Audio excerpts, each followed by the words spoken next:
kami, mahasiswa dari Sekolah Tinggi Agama Islam Darul Ulum Kandangan, dari program studi Ekonomi Syariah Reguler 1 semester 2 dari kelompok 3. Di sini kami ingin melaksanakan penugasan dari mata kuliah tafsir dan hadis tematik yang dipegang oleh dosen Bapak Lahmudinur SHIMA. Sebelumnya, izinkan kami untuk memperkenalkan diri masing-masing. Saya Hafizatun Nabila, NIM 202014017. Saya Fadia Fitriani dengan NIM 202000126. Saya Nur Astia Maharani dengan nomor induk mahasiswa 2020140141. Pengertian sholat. Menurut bahasa, kata sholat berasal dari kata shola, yusalli, tasliyatan, sholatun, yang berarti rahmat dan doa.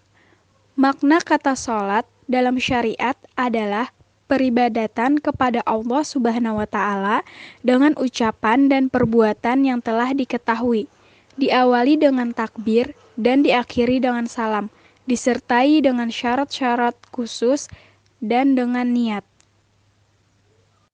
Salat merupakan pilar agama yang menduduki peringkat kedua setelah syahadat.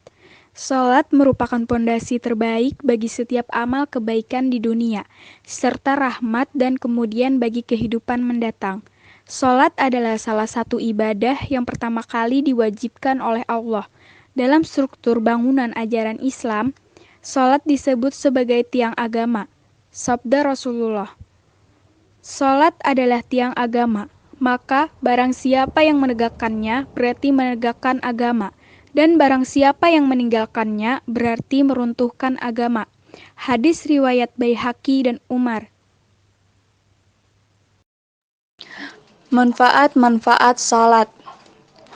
Yang pertama, mendidik manusia agar taat kepada pimpinan yang memberi komando.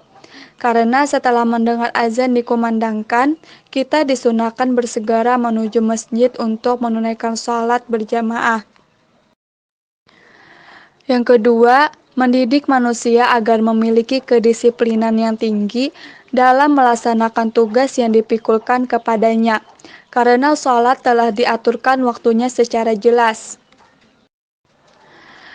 Yang ketiga, mendidik manusia untuk memiliki sikap optimis dalam menyongsong masa depan, karena inti ibadah itu adalah doa, yaitu harapan atau permohonan kepada Allah Subhanahu wa Ta'ala yang mengatur segala-galanya. Yang keempat, menenteramkan jiwa. Karena dengan salat, seseorang akan merasakan senantiasa dekat dengan Allah Subhanahu wa Ta'ala. Hal ini dapat dipahami karena dengan salat berarti berzikir, sedangkan berzikir kepada Allah akan membuahkan ketentraman hati. Sebagaimana firman Allah Subhanahu wa Ta'ala dalam Quran surah Ar-Ra'd ayat 28 yang artinya, yaitu orang-orang yang beriman dan hati mereka menjadi tentram dengan mengingat Allah. Ingatlah, hanya dengan mengingat Allah hati menjadi tentram. Yang kelima, menghindarkan manusia dari perbuatan keji dan mungkar. Jika salat dilakukan dengan sepenuh hati, dengan sikap tawadhu atau rendah hati, serta hati yang patuh, maka akan mendorong pelakunya untuk membentengi diri dari perbuatan buruk dan jahat. Sebagaimana firman Allah Subhanahu wa Ta'ala dalam Quran surah Al-Ankabut ayat 45 yang artinya, bacalah apa yang telah diwahyukan kepadamu, yaitu Alkitab, dan dirikanlah salat. Sesungguhnya salat itu dapat mencegah diri dari perbuatan keji dan mungkar, dan mengingat Allah itu lebih besar keutamaannya daripada yang lain. Allah mengetahui apa yang kamu kerjakan. C. Ruksah dalam sholat menurut Al-Quran serta penafsirannya. Pengertian ruksah. Secara bahasa, ruksah berasal dari kata rukhusa, yang secara umum bermakna keringanan dan kemudahan. Rukhsah adalah sebagai bentuk kemudahan dari Allah Subhanahu wa taala kepada para hambanya, terutama ketika kondisi tidak memungkinkan untuk melaksanakan kewajiban. Macam-macam rukhsah dalam sholat. Yang pertama, sholat dalam perjalanan. Apabila seorang muslim dalam perjalanan yang jauh, maka Allah Subhanahu wa taala memberikan kemudahan atau keringanan dalam melaksanakan sholat yang berupa sholat jamak dan qashar. Yang pertama, sholat jamak, yaitu sholat yang dikumpulkan. Maksudnya adalah 2 sholat fardu yang dikerjakan dalam satu waktu.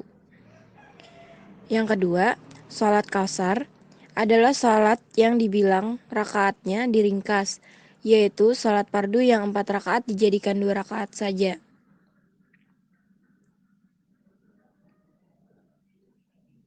Allah Subhanahu wa taala berfirman, yang artinya, dan apabila kamu berpergian di muka bumi, maka tidaklah mengapa kamu mengqashar sholatmu. Quran Surah An-Nisa ayat 101. Mengerjakan sholat adalah sebagai perwujudan dari keyakinan yang telah tertanam di dalam hati orang yang mengerjakannya, dan menjadi bukti bahwa ia meyakini bahwa dirinya sangat tergantung kepada Allah. Rukhsah yang kedua adalah sholat bagi orang sakit. Allah Subhanahu wa taala memberikan perintah kepada kaum muslim untuk beribadah kepadanya sesuai dengan kemampuan yang dimilikinya. Salat bagi orang sakit dapat dilakukan dengan beberapa cara, sesuai dengan kemampuan yang dimilikinya.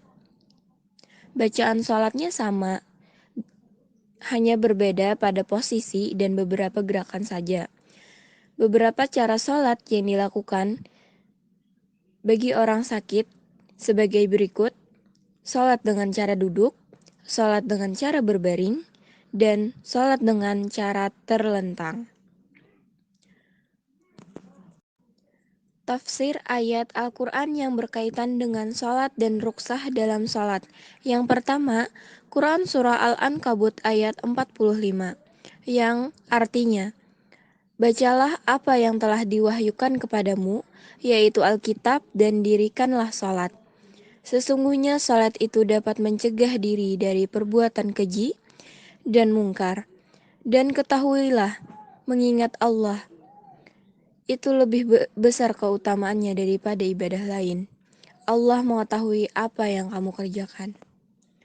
Ayat ini memerintahkan Nabi Muhammad agar selalu memberikan dan memahami Al-Quran yang telah diturunkan kepadanya untuk mendekatkan diri kepada Allah Subhanahu wa taala.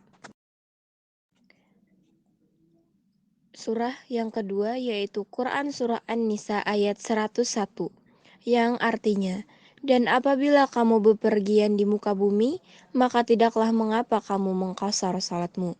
Dalam ayat ini menjelaskan bahwa dibenarkan umat Islam menunaikan fardu salat qashar pada waktu itu dia dalam perjalanan, baik dalam keadaan aman atau dalam keadaan ancaman musuh. Jika terdapat kesalahan pada video ini, mohon dimaafkan. Ambil yang baik dan buang yang buruk. Terima kasih telah menyaksikan video dari kami. Wassalamualaikum warahmatullahi wabarakatuh.